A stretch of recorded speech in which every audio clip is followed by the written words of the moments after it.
La traición perfecta. Aquella mañana, encontré a mi esposo en nuestro salón con la futura esposa de mi hijo, apenas unas horas antes de la ceremonia. Estaba por confrontarlos cuando percibí una presencia en el pasillo. Era mi hijo Diego. Su expresión era impenetrable como piedra. Me miró fijamente y murmuró: «Mamá, lo descubrí hace tiempo, y es mucho peor de lo que imaginas».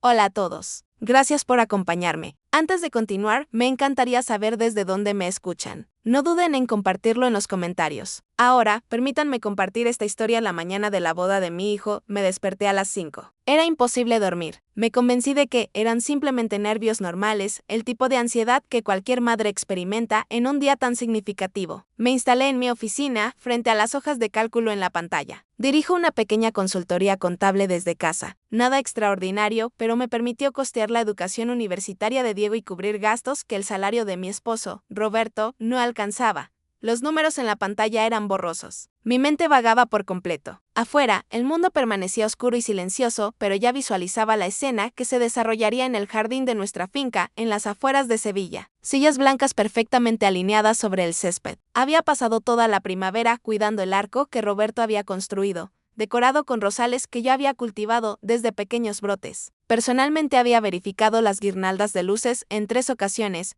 asegurándome de que ninguna bombilla fallara. Todo debía ser impecable. Nuestro hijo merecía un día perfecto. 25 años junto a Roberto. 23 años creando a Diego. Había dedicado mi existencia entera a esta familia. Yo era la mano firme, la organizadora, quien recordaba citas médicas y cumpleaños, quien garantizaba que las cuentas se pagaran puntualmente. Roberto era el encantador, el alma de cada reunión, el que todos adoraban. Yo era el cimiento sobre el cual él se sostenía, y durante mucho tiempo eso fue suficiente. Pero últimamente algo se sentía diferente. Un distanciamiento silencioso se había instalado entre nosotros. Estaba en cómo interrumpía sus conversaciones cuando yo entraba, en cómo su teléfono siempre estaba inclinado lejos de mí. Cuando preguntaba si algo andaba mal, simplemente reía. Estrés laboral, cariño, decía. Una gran promoción en juego, elegí creerle. ¿Qué otra opción tenía? No destruyes 25 años de historia por una simple intuición. El sonido de la puerta me devolvió al presente. Era Diego, de pie en pijama, con una taza de café en mano. Lucía exhausto, con ojeras pronunciadas. A sus años, tenía mi naturaleza práctica, pero los rasgos atractivos de su padre. «Mamá, llevas horas despierta», observó. «La ceremonia no es hasta las 4. Solo quiero que todo sea perfecto para mi hijo», respondí, intentando una sonrisa, mientras cerraba mi computadora. «Papá todavía duerme. Salió temprano esta mañana», dijo Diego con una nota extraña en su voz. Se sentó en el borde de mi escritorio, luciendo repentinamente mucho más joven. Dijo algo sobre recoger un regalo para los padres de Isabel. Fruncí el ceño. «Eso era novedad para mí, mamá», dijo vacilando. «¿Puedo preguntarte algo?» Giré mi silla para mirarlo directamente. Bajo la luz de mi lámpara, su preocupación era evidente. «¿Qué te inquieta, cariño?» Respiró profundo. «¿Crees que Isabel realmente me ama?» La pregunta me golpeó como un puñetazo. Isabel, su prometida. Ambiciosa, hermosa, una joven arquitecta de una familia adinerada con influencias. En la superficie, era todo lo que siempre habíamos deseado para Diego. Pero yo había tenido mis propias dudas. Había notado cómo su mirada a veces se perdía cuando Diego hablaba de sus pasiones, cómo revisaba su teléfono durante las cenas familiares. «¿Por qué preguntas eso, cariño? Es el día de tu boda». «Lo sé. Tal vez sean solo dudas de último momento», murmuró mirando su café. «Pero a veces, cuando me mira, siento que está viendo a través de mí, como si yo fuera solo una casilla que necesita marcar en su camino hacia la vida perfecta». Hizo una pausa. Últimamente ha estado pasando mucho tiempo con papá. Siempre están discutiendo finanzas, inversiones. Ella dice que él la está asesorando. Quise hablarle de las cosas que también había notado. Como los ojos de Roberto seguían a Isabel por la habitación. Como siempre encontraba excusas para ayudarla con su abrigo o llenar su copa. Como sabía exactamente cómo le gustaba el café sin necesidad de preguntar. En lugar de eso, extendí mi mano y apreté la suya. «Los nervios prenupciales son normales, cariño. El matrimonio es el paso más importante que darás en tu vida. No son solo nervios», mamá, dijo con voz quebrada. Finalmente me miró con ojos llenos de un dolor que me aterrorizó. «Creo que está enamorada de otra persona». Me quedé paralizada. La sangre se me heló. «¿Qué te hace pensar eso?» «Pequeños detalles», susurró. «La forma en que se ilumina cuando papá llama. Como siempre pregunta por el primero cuando viene. Ayer los vi en el jardín, solo conversando, y la manera en que él la miraba. No era como un suegro, debería mirar a la prometida de su hijo». Sentí un calor subir por mi cuello. Forcé mi voz para mantenerla firme. «Diego, esa es una acusación muy seria. Lo sé, dijo encogiéndose de hombros. Espero estar equivocado. Dios, cómo espero estar equivocado. Antes de que pudiera responder, la puerta se abrió nuevamente. Era Roberto, ya vestido impecablemente con camisa y pantalones de vestir. Aquí están mis dos personas favoritas, exclamó, su sonrisa no alcanzando completamente sus ojos. Parecía sorprendido de ver a Diego allí. Gran día, hijo. Deberías estar preparándote. Dirigió su atención hacia mí. Tú, Carmen, vas a agotarte. Isabel acaba de llamar. Vendrá alrededor de las 10 para discutir algunos detalles de último momento sobre la distribución de mesas. Vi cómo la expresión de Diego se tensaba. ¿Qué detalles?, preguntó.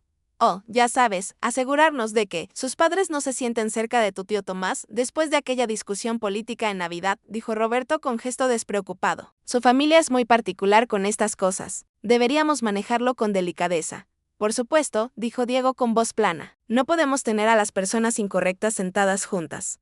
La tensión en la habitación era palpable. Observé a mi esposo y a mi hijo, y supe en lo más profundo de mi ser que Diego no estaba equivocado. Algo iba terriblemente mal, después de que Roberto y Diego salieran de mi oficina. Un pavor frío se apoderó de mí. Tenía programada una última llamada con el servicio de catering a las 10:30. Pero tomé el teléfono con mano temblorosa y les dije que tenía una emergencia familiar. Era mentira. La verdad era que había despejado toda mi mañana. No podía quitarme de la cabeza las palabras de Diego ni la sensación de náuseas que la falsa alegría de Roberto me había provocado. Algo estaba sucediendo en mi casa, y por primera vez en 25 años, tenía la intención de descubrir qué era. Pasé las siguientes 2 horas fingiendo estar ocupada. Ordené la cocina ya impecable. Reorganicé los centros florales en la mesa del comedor. Cada sonido me sobresaltaba. Cada automóvil que pasaba hacía que mi corazón martilleara contra mis costillas. Me sentía como una actriz representando el papel de la feliz madre del novio. Mientras por dentro me retorcía de ansiedad, exactamente a las 10, un elegante sedán blanco entró por nuestro camino. El automóvil de Isabel. Observé desde la ventana de la cocina cómo descendía. Incluso con simples jeans y blusa, parecía salida de una revista. Se acercó a la puerta principal con la confianza natural de alguien que sabe que pertenece. Mi corazón latía tan fuerte que podía escucharlo en mis oídos. Salí discretamente por la puerta trasera y rodeé la casa, agachándome detrás de los grandes arbustos de bugambillas que bordeaban las ventanas de nuestro salón. Me sentía absurda, como una espía en mi propia casa, pero la necesidad de saber era abrumadora. A través del gran ventanal pude verlos. Roberto la había recibido y estaban junto a la chimenea, el lugar donde nos fotografiábamos cada Navidad. Él le servía una copa. No podía escuchar sus palabras, pero su lenguaje corporal lo decía todo. Estaban de pie demasiado cerca. Su mano descansaba en la parte baja de su espalda. Era un gesto que podría explicarse fácilmente, pero se prolongó un segundo de más. Apreté las manos en puños, mis uñas clavándose en mis palmas. 25 años habíamos construido una vida en esta casa. Le habíamos leído cuentos a Diego en ese sofá. Habíamos celebrado innumerables reuniones familiares en esa habitación. Y ahora mi esposo estaba allí tocando a otra mujer, la prometida de nuestro hijo, el día de su boda. Estaba por levantarme y entrar como una furia para enfrentarlos en ese instante. No me importaba la escena, no me importaba la boda. Solo me importaba la traición abrasadora que estaba presenciando. Pero entonces noté un movimiento en el pasillo superior, una sombra en el reflejo del vidrio. Miré más atentamente. Era Diego. Estaba en lo alto de las escaleras, oculto en las sombras, observándolos también. La visión de él, tan quieto y quebrado, me detuvo en seco. Este no era solo mi dolor, era el suyo. Abajo, las cosas habían escalado. La mano de Isabel ahora estaba en el pecho de Roberto. Se inclinaba hacia él con la cabeza echada hacia atrás, una sonrisa jugando en sus labios. Dijo algo y él rió. Era un sonido que no le había escuchado en años, ligero, genuino, feliz. La forma en que solía reír conmigo cuando éramos jóvenes. En ese momento, vi a mi esposo transformarse en alguien que no reconocía. Alguien vivo de una manera que no había estado conmigo durante mucho tiempo. Las 24 horas previas a la boda fueron un borrón de engaño calculado. Me moví a través de los preparativos como un fantasma. Mi cuerpo en piloto automático mientras mi mente corría. Sonreí a los parientes. Aprobé la distribución final de mesas con la organizadora. Incluso ayudé a Roberto con su corbata, mis dedos rozando la seda, mientras imaginaba apretársela alrededor del cuello. Cada interacción era una actuación. Cada palabra educada era una mentira. Patricia trabajó rápidamente. Era una profesional. Y esto ahora era personal. Es arriesgado, Carmen, me dijo. Pero sí podemos conseguir una muestra de Anne limpia de Roberto. Podemos obtener una comparación preliminar con una muestra de la chica.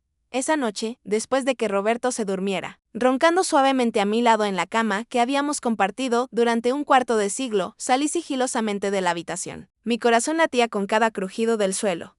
Fui al baño y tomé su cepillo de dientes. Mi mano temblaba tanto que casi se me cae. Se sintió como la máxima violación. Pero, ¿qué era esto comparado con las violaciones que él había cometido contra mí? ¿Contra nuestra familia? Lo metí cuidadosamente en una bolsa plástica y lo dejé en el buzón para que Patricia lo recogiera antes del amanecer. Al día siguiente, mientras la casa bullía con la energía caótica de floristas y fotógrafos, Patricia llamó. Tengo más sobre el dinero, dijo con voz sombría. Es peor de lo que pensábamos. Nos encontramos en mi automóvil, estacionado lejos de la casa, el único lugar donde me sentía segura para hablar. Abrió su computadora portátil y la giró hacia mí. En la pantalla había una hoja de cálculo, una vertiginosa serie de números y fechas.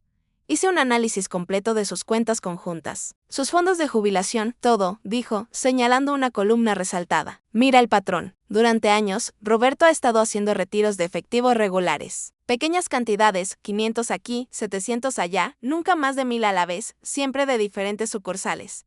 Pensé que era para su pasatiempo, dije aturdida. Siempre me dijo que estaba invirtiendo en monedas raras, algo que requería transacciones en efectivo, otra mentira. Su pasatiempo se llamaba Isabel, dijo Patricia secamente. Usó el efectivo para habitaciones de hotel, cenas caras, regalos, ese collar de la joyería. Pagó la mitad en efectivo. Pero esa no es la peor parte. Hizo clic en otra pestaña. Ha estado pidiendo préstamos contra su plan de pensiones.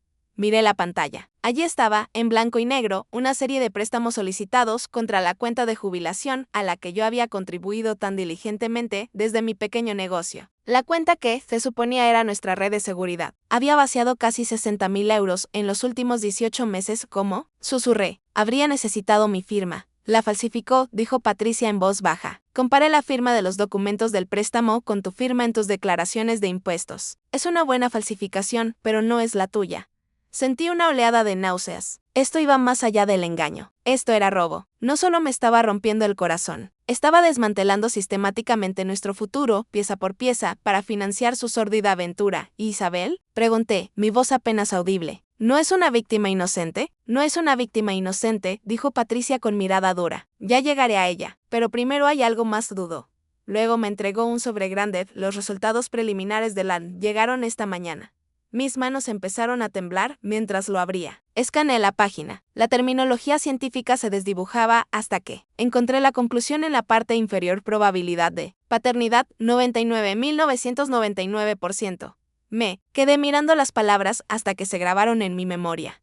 Luna Morales era la hija de Roberto, 15 años. 15 años amándolo, confiando en él, construyendo una vida con él, mientras tenía otra hija, otra familia oculta en las sombras. Apoyé la cabeza en el volante, el cuero frío contra mi frente caliente. No lloré. Estaba más allá de las lágrimas. Una extraña y aterradora calma se apoderó de mí. El dolor todavía estaba allí, una herida masiva y abierta en mi pecho, pero ahora estaba acompañado de algo más, una resolución fría y dura. No solo iba a perder a su esposa, iba a perderlo todo. Sentada en el automóvil con mi hermana, ese endeble trozo de papel en mi mano se sentía más pesado que una lápida. Era el certificado de defunción de mi matrimonio, de la vida que creía tener.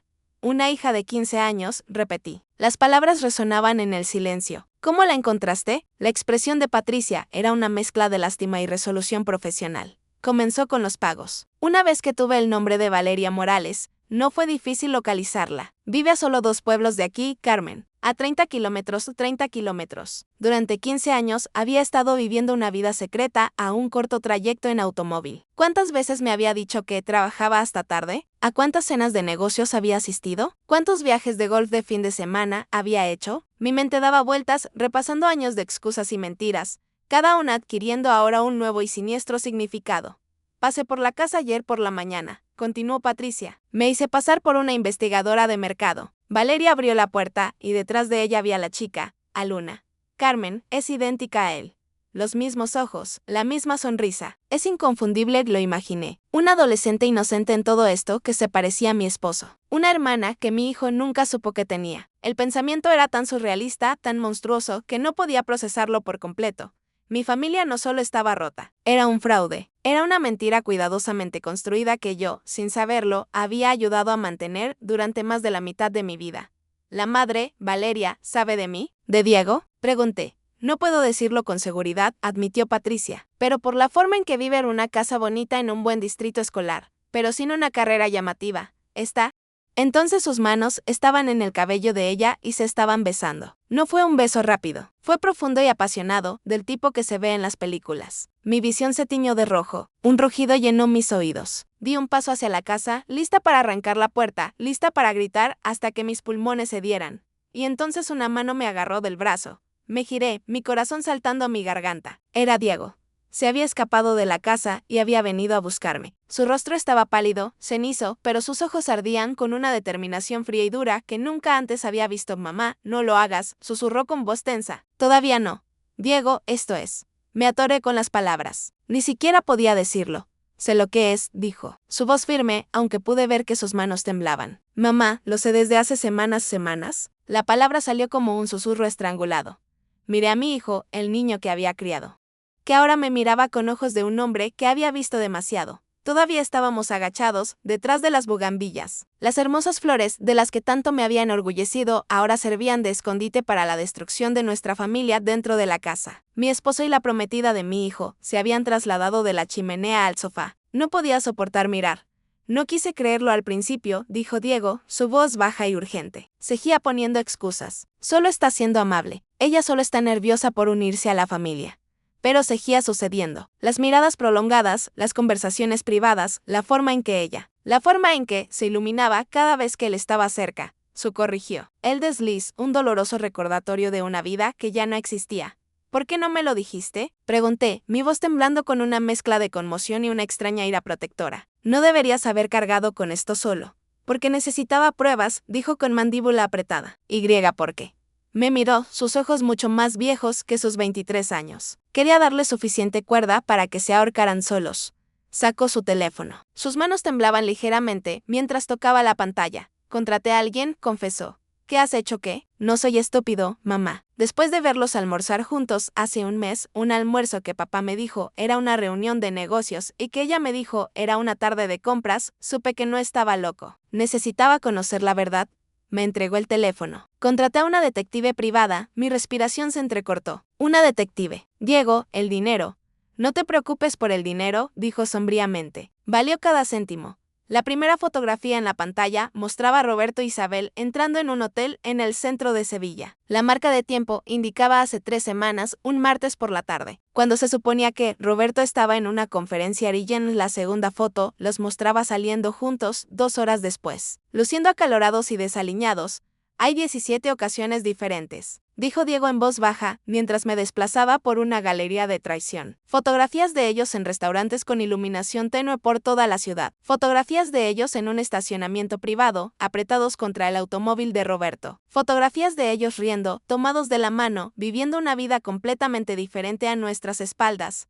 Me sentí mareada. La magnitud del engaño era impresionante. Esto no era un error de una sola vez. Era una aventura calculada y prolongada. Me levanté nuevamente. Una oleada de furia me invadió. Vamos a detener esto, dije, mi voz como acero. Ahora mismo. No. La voz de Diego fue cortante, haciéndome agachar nuevamente. Mamá, confía en mí. Tengo un plan. ¿Un plan, Diego? Esto es una locura. No podemos simplemente permitir que la boda. Absolutamente que podemos, interrumpió con una autoridad que nunca antes le había escuchado. Lo haremos. Mamá, piénsalo. Si los enfrentamos ahora, ¿qué pasará? Lo negarán, lo distorsionarán. Papá dirá que estás siendo histérica, que estás malinterpretando las cosas. Isabel llorará y se hará la víctima. Nos lo echarán todo en cara. Tenía razón. Ya podía escuchar la voz suave y tranquilizadora de Roberto, diciéndome que estaba exagerando, que solo ofrecía consejo paternal a una joven nerviosa. Entonces, ¿qué sugieres? Susurré, mi ira dando paso a una claridad fría y aterradora. La sonrisa de Diego era algo escalofriante y desconocido. Humillación pública, dijo. Destrucción total y absoluta de sus reputaciones. Consecuencias legales. No solo terminamos con esto, mamá. Nos aseguramos de que nunca puedan volver a hacerle esto a nadie. Miré a mi hijo. ¿Cuándo se había vuelto tan calculador, tan despiadado? Luego volví a mirar por la ventana. Vi a mi esposo, el hombre al que había amado y en el que había confiado durante un cuarto de siglo, comenzar a desabrochar la blusa de Isabel en el sofá donde habíamos construido nuestra familia. y en ese momento supe que la mujer que solía ser, la esposa comprensiva y perdonadora, se había ido. Había muerto allí mismo, detrás de las flores que con tanto esmero había plantado. Dime el plan, dije.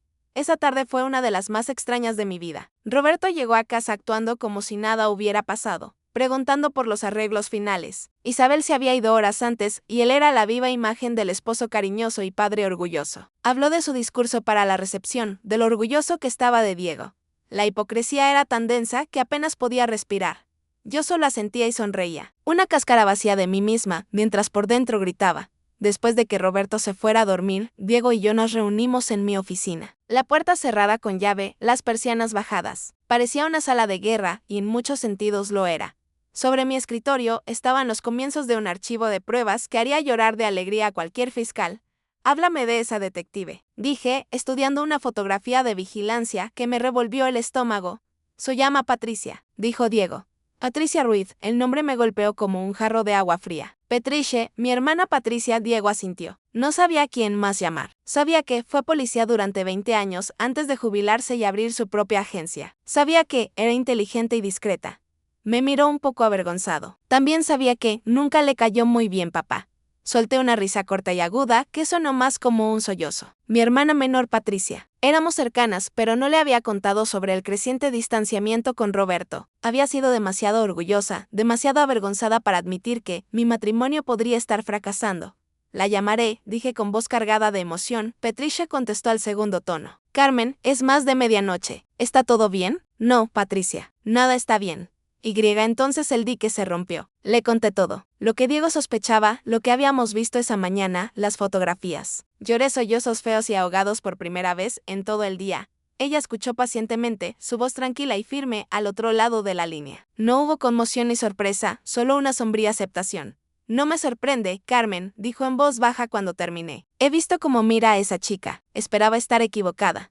Diego me habló de las fotografías, dije secándome los ojos. ¿Qué más tienes? Más de lo que probablemente quieras saber, dijo, su voz volviéndose profesional. He estado siguiendo sus movimientos durante 3 semanas. Se reúnen 2 veces por semana como un reloj en ese hotel. Él siempre paga en efectivo. Almuerzan en restaurantes de lujo a los que nunca te llevaría. La semana pasada la llevó a una joyería cara. Sentí nuevamente ese calor de rabia. Nuestro dinero. El dinero que yo administraba con tanto cuidado. El dinero que se suponía era para nuestra jubilación, nuestro futuro.